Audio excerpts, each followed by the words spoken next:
What's up, everybody? This is Ominous for Responsible Gaming, doing an episode of I went to the shop and played some Magic cards. It's quite a mouthful. I went yesterday and did a draft event for Unstable over here.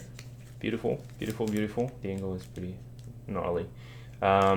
So what we're gonna do is I'm gonna show you a couple things that I did, and then we're gonna open my single prize pack. I did go 1 and 2, not the best. Let's see. First, I did come prepared with this little pack over here to the pre-release, and what I intended to draft, obviously I would have been very lucky, was Spike Tournament Grinder. Look at this gal. She is so she can cost 2 and 4 life, which is already pretty funny. And for 4 Friction mana, you can choose a card you own from outside the game that has been banned or restricted in a constructed format. Let's have a quick look. We got a Umezawa GT over here, and then Smuggler's Copter, Skull Clamp, Sensei's Dividing Top, we got Pedal, we got Soul Ring, we got Gaia's Cradle, we get an Emrakul, and then it goes kind of crazy. Dig Through Time, Treasure Cruise, Time Spiral, Tinker, Mind's Desire, Grazer Brand, Aim to Turak, Yoggsmoth Whale, Braids, Monastery Mentor, Splinter Twin, and a bunch of big guys, Channel, why not, Regrowth, and Earthcraft. It was ridiculous. Fortunately, in a way, I could live vicariously through one of my friend that I met there. She did get a Spike, and she borrowed the GTAs regularly, and she probably had a lot of fun with it. I mean, who wouldn't like a GTA in their draft? I feel like that would be pretty good, and it was pretty good for her. Not for me though. I drafted, drum rolls, the following deck. Oh, first, check out those things. Check out those things. They are fucking gorgeous. Those are the lands. Here we go. A swamp and an island. Look at these things. Look at these things. Wish the camera was better set for this. Get some foil tokens too. Kind of funny. It's a Brainiac token. Not very likely to be something you use in the near future, but can be used in Unstable draft. And a Goblin. Goblin, very nice. Quite like that. I don't use a ton of Goblin tokens in my decks, even for fun, commander or whatever. But definitely keep that one around. It's very good looking. Let's see. Do I have other thing? I have a Rogue token. If you need a Rogue token, I'm not sure. A 2/2 menace. Not sure what that's for. And nothing much else worth mentioning just yet. So I'm gonna tell you quickly how the draft went.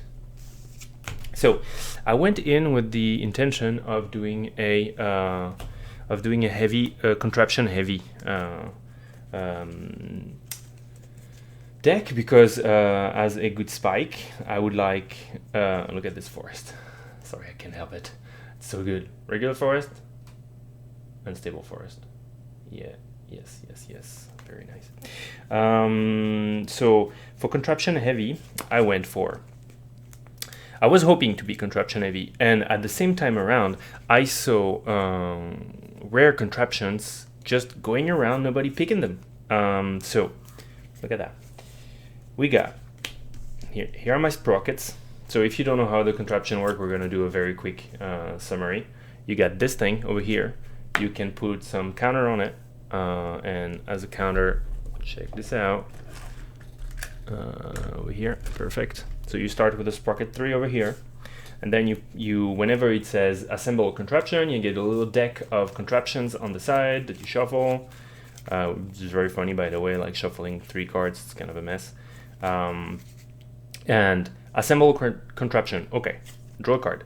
This one says all your sources deal double damage. Fair enough. Sprocket 1. So I'll put this on Sprocket 1, and let's say there's going to be 2 and 3 like this. Okay. Assemble another contraption, and they're all rare and mythics. I got 4 rare and mythics contraption. Second one. So when you crank this, look at the top X card of your library, where X is the number of artifact you control. One of the cards you put in your hand, the rest in the bottom of your library. Let's say we put this on Sprocket 2 over here. Again, assemble a contraption, guest list. Target creature gets -X/-X until the end of turn, where X is the number of creature in its controller graveyard. Let's say I'm going to put this in the same time I'm doing double damage. I'm also going to destroy a creature. Sprocket 1.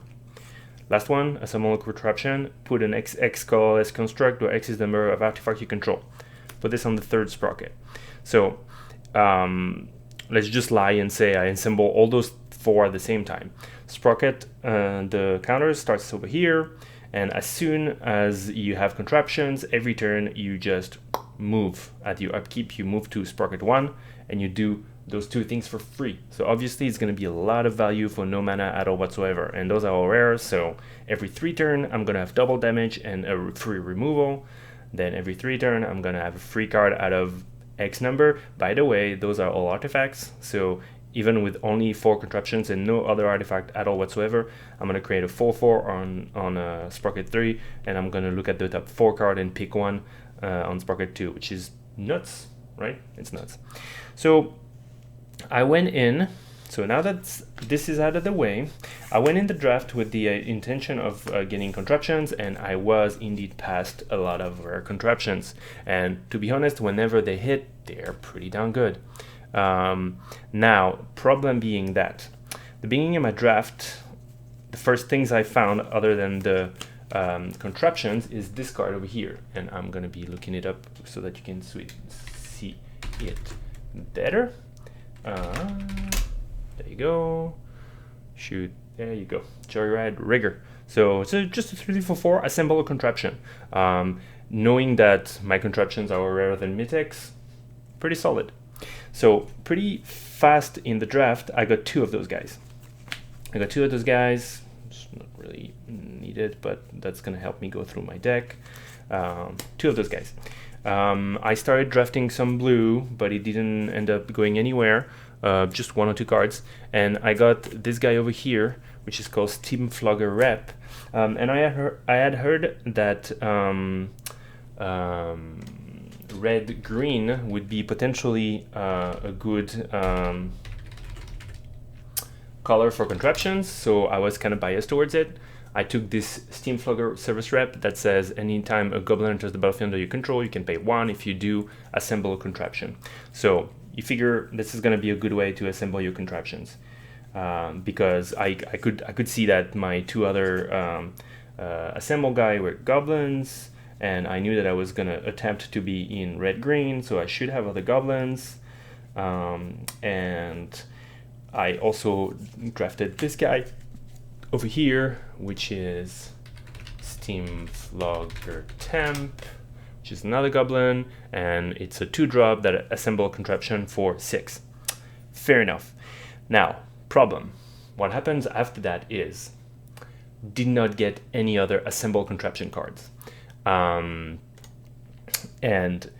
Which makes this guy over here a 1/1 for 3 that potentially, if I draw one of my only 3 other goblins after him, can assemble a contraption. That's not good enough. I even once had this guy on the board, this guy in my hand, the 4-drop, and I didn't have my 5th mana, so I didn't do it either. Therefore, it found its way out of my deck pretty fast. Massive problem with contraption decks. If you only have that many ways to assemble a contraption, you're gonna have 1 contraption a game at best, which is kind of a bummer when you have 3 rare and a mythic contraption, right? And some games I even removed one of the rares to have more chance to have the best contraption if I only draw 1 contraption in the end. One thing that I saw pass in the draft and I didn't take was work a double. I knew I should, I even didn't pick it pretty darn late in a pack because I was like, well, I guess people don't really do contraption or they don't value that card. I'm gonna find another one. I didn't, and I actually think this would have been one of the best card in my deck, and it probably would have made the deck a lot better. Now, one of the reasons I went to red-green pretty fast is that those over here, Just Desserts, were flowing. Just Dessert over here. Just Dessert deals pi damage to target creature. pi is the ratio of a circle circumference to its diameter. It's a smidgen more than 3. So you do 3 damage. One big miss, I think, in the set is that there is no card with pi toughness. I think they absolutely needed a card with pi toughness. So when I say flowing, they were flowing. 4 or 5, I don't remember. Yeah, it's 4. So I was like solidifying pretty okay with in red. I had my removal, and I figured I would have more contraption assembling, which didn't happen. So I was pretty happy in Grow. I also grabbed this spell, which is actually amazing as well. It's called Super Duper Death Ray. And it does 4 damage with Trample. So you target a 3 toughness creature, and the controller takes 1 damage to the face. Amazing. And those are both instant speed cards. So I'm like, okay, that's cool. I think by this time I already had some late game kind of things, and I knew that I wanted contraption, so long games would favor me. So I'm like, you know what, it's fine. I have like 5 removal. I don't think this set has a ton of removal, so I should consider myself very lucky, and I did. So I was pretty happy. And I mean, fairness, every now and then it does happen that way. Like I could just kind of drive the game to the longer end. I'm gonna remove my lands over here. So I got a plane. The reason I got a plane is I opened this pack too, and I also saw a bunch of Manafics go through the game. So Dr. Julius Jumblemorph says it's a 4/4/4. It's every creature type, which I don't think really matters. Whenever a host enters the battlefield under your control. Wait a second. Huh. Oh, I guess he can't activate itself. But no, wait. So it's every creature type. You may search your library and graveyard for a card with augments and combine it with that host. If you search your library this way, shuffle it. So in case you don't know hosts, they are cards that combine with each other. So I'm going to show you one of the cards that I have in two I don't know, occurrences. It is a very nice green host. I'm done removing my lens. It is the Wild Crocodile. So Wild Crocodile, just gonna put that here as well. It's kind of funny that Wild Crocodile is not a name that was used in Magic already. Wild Crocodile says, when this creature enters the battlefield, search your library for a basic land, reveal it, put it in your hand, shuffle your library. Pretty good for ramp, pretty good for mana fixing, to go grab my planes. I have 2 of those guys. Now, so if you don't know, if let's say I have Dr. Julius Jumblemorph on the battlefield, when I play a Wild Crocodile for 2, I can go fetch a how's it called? Augment creature, a card with augment, and put it directly onto that card. So I just paid 2, and for free, boom, multi-headed crocodile. So multi-headed crocodile. Look at this. Those are pretty funny looking. So multi-headed crocodile is now gonna say, I'm gonna just show you the multi-headed over here. Multi-headed. Do it. There you go. Multi-headed says at the beginning of your end step, if you roll the die this turn, comma, and then there's the rest of the card over here. You see, it does this, and then so if I roll the dice this turn, go fetch a land. So I could keep on doing shuffle lands. So I'm gonna show you my augment cards now. My augment cards are steam powered, humming, and half orc, half whatever. So by the way, if you haven't seen that +4/+4, my crocodile now would be a 5/5, which is pretty sick, especially for 2. So the steam powered over here does +0/+4, so I would have a 1/5, and his ability, I'll show you, steam powered. Steam powered says for 5, in the corner over here, you can activate the ability. So if I put steam powers on my crocodile, I can pay 5 to go fetch a land. We got hummingbird. Humming, I bet you. Oh no, there's only one. Oh, interesting. Humming gives flying. It gives +2/+3. So my crocodile would be a 3/4 flying. And whenever I attack with 2 or more creatures, I would trigger his fetch. And I think I did that. And now the last thing, we have half orc, half crocodile. No, not calf. Half orc. Half orc, half crocodile would be a 4/2, which I didn't do because obviously it would die pretty easy. And at the beginning of each end step, if an opponent was dealt damage this turn, do the ability, fetch a land. So that would be pretty good too. So those are the augment cards. Now, basically every card in my deck that wasn't a assembler was a host. So we got crocodiles here. We got the Nomade Engine, which is a 2/2 for 4 that creates a 1/1 coalesce when he enters the battlefield or anytime you activate it again with an augment creature. We got the Stegosaur over here that you roll a 6-sided die and you deal damage to a creature equal to the sum. Pretty weak creature, but if you can manage to do it several times, that could be good. And that was another way to I wasn't playing them initially all that much, but I liked having hosts, and I was kind of needing creatures because I drafted so many contraptions, and the creatures weren't really going my way all that much. But if you do, for example, this, you can pay 5 and roll a die and do damage. That could be nice. Not the best. This is nuts. The Bumbling Pangolin. It's a 2/2 for 4, destroy target artifact. So to begin with, 2/2 for 4, destroy target artifact in this format is awesome. There is a lot of contraption that you want to destroy. There's a lot of the artifact creatures, actually. Very, very good. We have over here a 1/1 for 3 that puts a +1/+1 counter, so it's basically a 2/2 for 3, but you can hopefully reproduce the effect. I have a second of the destroy artifact guy. I have a second of the 2/2 for 4 that makes 1/1 artifacts, and I have a rare. The rare is Angelic Rocket.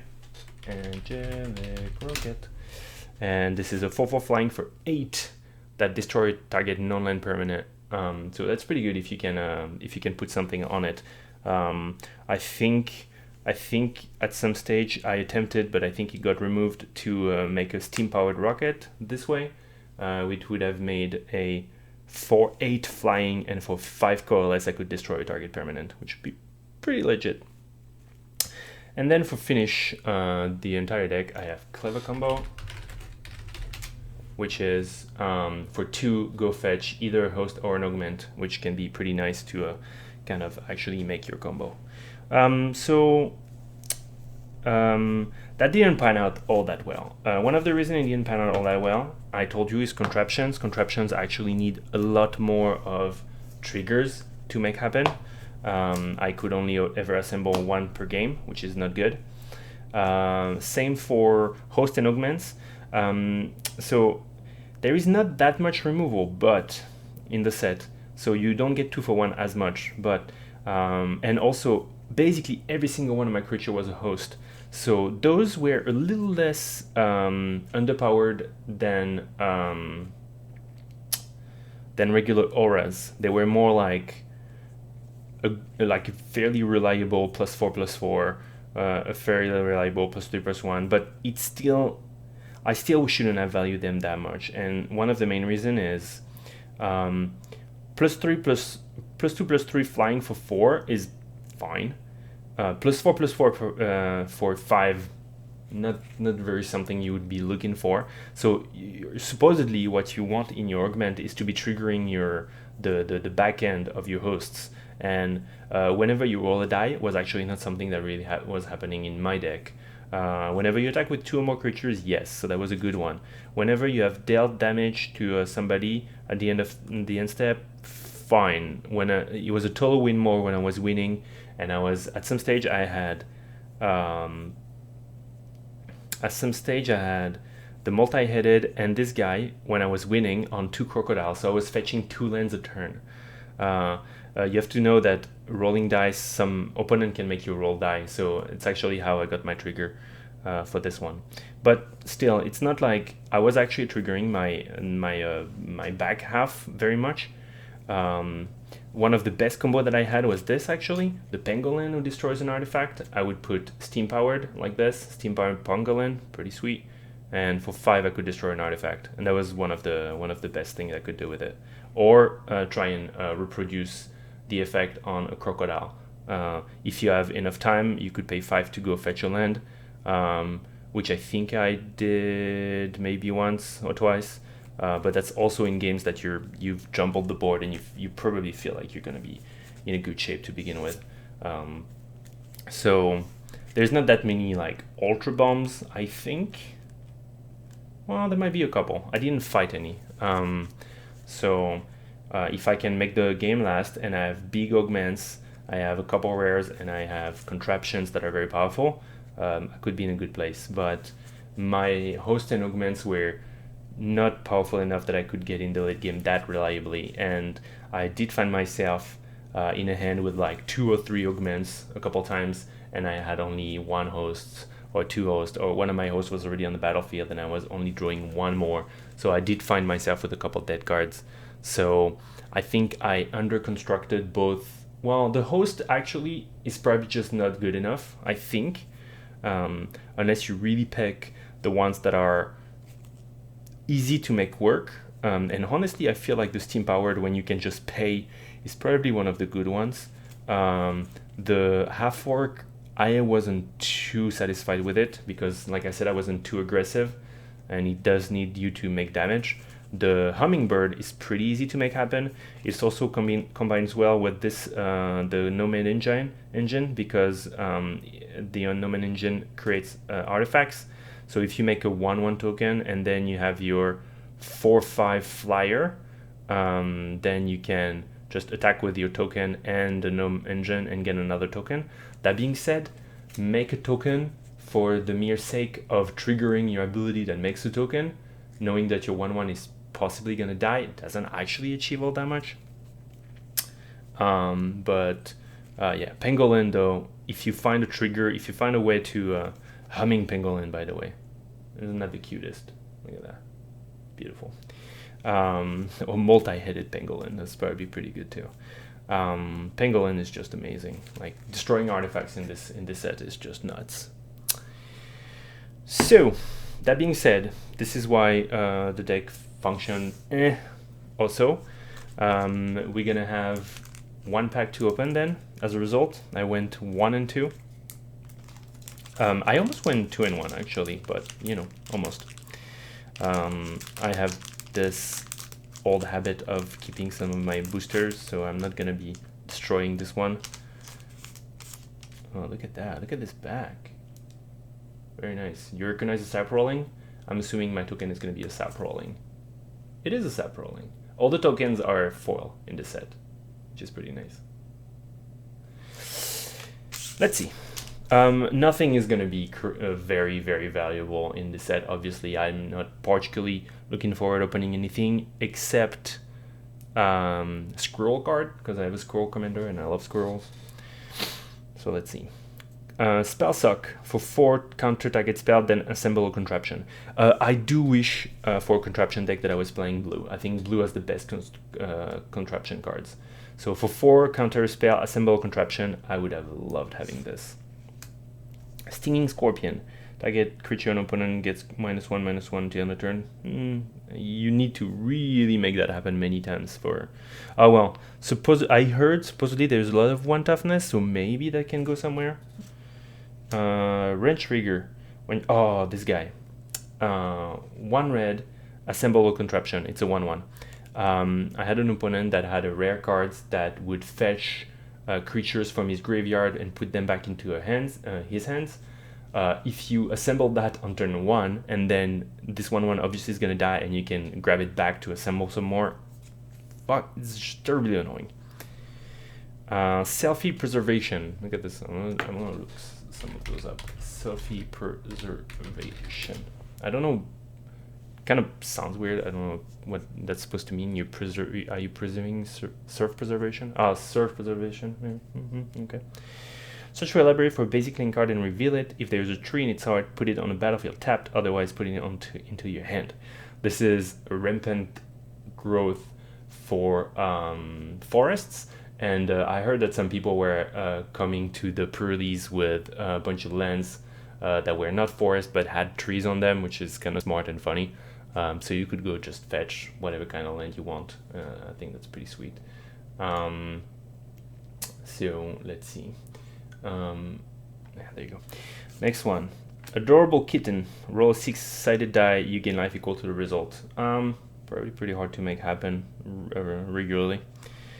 Timeout. Roll a 6-sided dice. I went to the pre-release without knowing what actually was in this set, so I had a lot of reading to do, and I still do actually. Roll a 6-sided die. Put a target non-permanent into his own library just beneath the top X cards, where X is the result, for 5 instant speed. That sounds pretty good. Mother Kangaroo. I haven't seen this. Did I see this one? No, I don't think so. Roll a 6-sided die. Put a number of +1% counters equal to the result. Yeah. So, for 5. Yeah, I mean, again, it's probably better to be able to roll reliably a good result. But if you roll a 3, you have a 4/4 for 5, which is fine. There's a lot of variance, obviously, because the set makes you roll a bunch of dice. So sometimes it just doesn't really work the way you want, but sometimes it's just ridiculous. Like you could have a 7/7 on turn 5, which is, yeah, it's pretty nuts. There is one card that was the bane of my existence. There is a Oblivion Ring for 1 white. So for 1 white you exile a creature, and with my hosts that was terrible because that was one of the rare 2-for-1s. And your opponent every turn can roll 2 dice, and if they roll a double, you exile that card and you get your creature back. It never happened. It just never happened. But that's also luck based. Extremely Slow Zombie is a 2/2, a 3/3 for 2 that has last strike, so it's gonna strike after any other one. Extremely slow. Let's see. This card has like a bunch of illustrations, which is pretty sweet. Over here you see the spring, I think, maybe summer version, and over here you see the winter version with the Christmas hat. It's lovely. I wish the focus was a little better. I think the focus is just over here. Come on, focus. Focus. Oh, there you go. Give me 5. Oh, it worked for 1 second. Give me 5. Instant speed, 1 white. Gain 1 life for each person who have you in the next 30 seconds.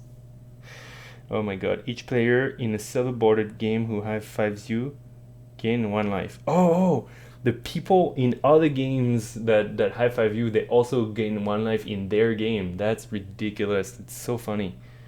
You can make people gain life in other games. Awesome. Crowstorm. That's one of the great cards. Create a 1/2 bluebird token with flying name Stormcrow, and it's got Storm. So you can get like 3 crows for just 3 mana. Wow. But it's a sorcery. So yeah, it's not like if it was an instant speed, it would be ridiculous. Crowstorm, the well-named Storm card based on Stormcrow. Look at that. Come on. There you go, Crowstorm. Crowstorm makes a bunch of Stormcrow tokens, and Stormcrows are the following: 1/2 bird with flying. Good stuff. This is the Steam engine. For 5 you can activate Watermark it. Add 2 colorless to your mana pool. Spend this mana only to cast spell with watermarks. That's pretty sweet, and it looks actually kind of gorgeous. Again, you work for 1 split second. Man, I've seen a bunch of people trying to make like from the top videos like this, and it is so hard to get a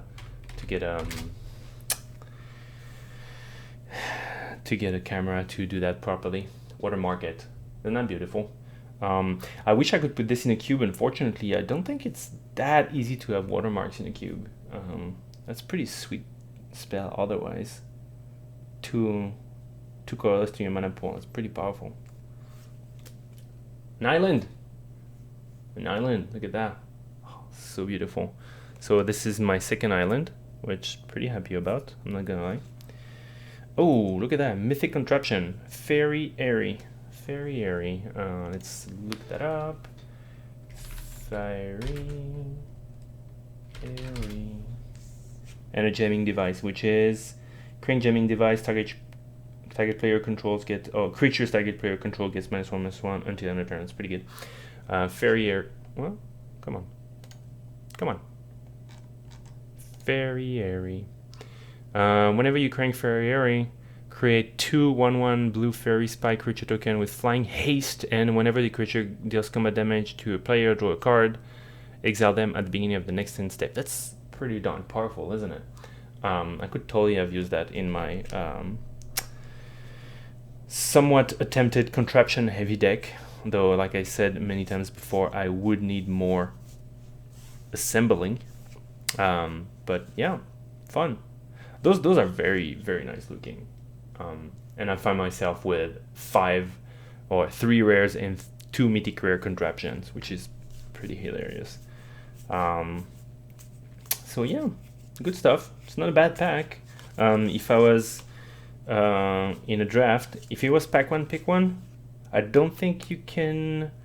Well, I don't know. This might be a good card actually. Like a land that does 2 is pretty powerful. This one, now I'm kind of doubting, though it's a very powerful contraption. Maybe you draft that one, and otherwise Crowstorm is pretty good.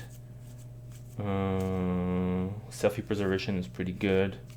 Nothing is insane. I like Spellsuck, but I wouldn't first pick it. Wrench Rigger, kind of the same. I like it, but I don't know if I would first pick it. So if you go for power level, it's kind of hard to tell. But if you go for power level, I'll probably do Crowstorm, Fairy Airy, maybe Watermark it. Good stuff. Good stuff. Unstable is actually wacky, but at the same time, it is actually just like a fun-based, very well-constructed, limited environment. You really feel like you're playing normal Magic as opposed to the complete and utter wackiness of Unglued and Unhinged. Unglued and Unhinged, just every single card had you play with something behind your back with a funny voice, have you say stuff and blah and so on. In Unstable, it's more like 1 in 10 cards is going to do something ridiculous like this, and the rest of the set is all very limited, focused, well-constructed mechanics that are just too weird or too wacky to be black bordered. Arguably, they are not even. Arguably, they could. Arguably, Host and Augment could exist. They're pretty close to auras. Arguably, Contraptions could exist. They're just a little complex, but they're still fully well designed and they work fully well. So it really feels like a normal set, just with complete wacky mechanics, and that just adds a bunch of fun, and it still doesn't really detract from the actual gameplay experience very much, because sometimes when it's too random, too wacky, too crazy, you kind of like, okay, this is funny, but it's maybe not that fun. And one thing that I just thought of that I wonder if it works at all is this augment says reveal this card from your hand, combine it with target host. Oh no, host is a super type. Okay, because I was gonna say this guy is every creature type, but he's not every creature super type, so he's not a host. Host is over here on a host creature, so it's host creature crocodile, so it's like tribal creature whatever, or tribal aura. So it's a new super type. So technically speaking, if you could play one of those, it would be a new type for your Tormargoyf and whatever and so on, I think. Tribal? No. This is also confusing.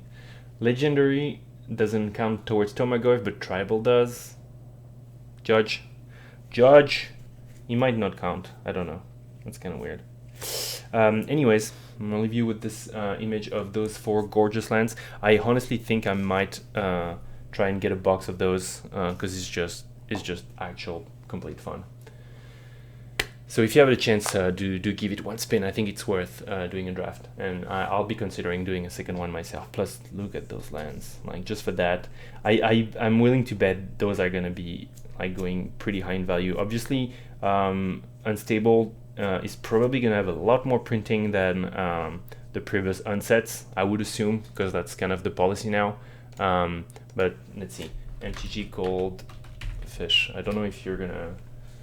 Probably going to be pretty terrible for you to see, but Unstable, actually it's kind of hard to tell. Whatever. I'm willing to bet they're going to be valuable, and now is probably not the best time to figure that out because it's pretty early, but they are definitely gorgeous. That's for sure. And I wasn't actually convinced that the no border would work, but especially within a sleeve, it looks pretty amazing. Those are my limited resources sleeves. First time I'm using them. Pretty fun, pretty happy. Okay, that was good. I hope you liked. Do check it out if you can and tell me what you think. I'll see you next time. Does that work for you? Okay, thanks for watching. Bye bye. Play responsibly.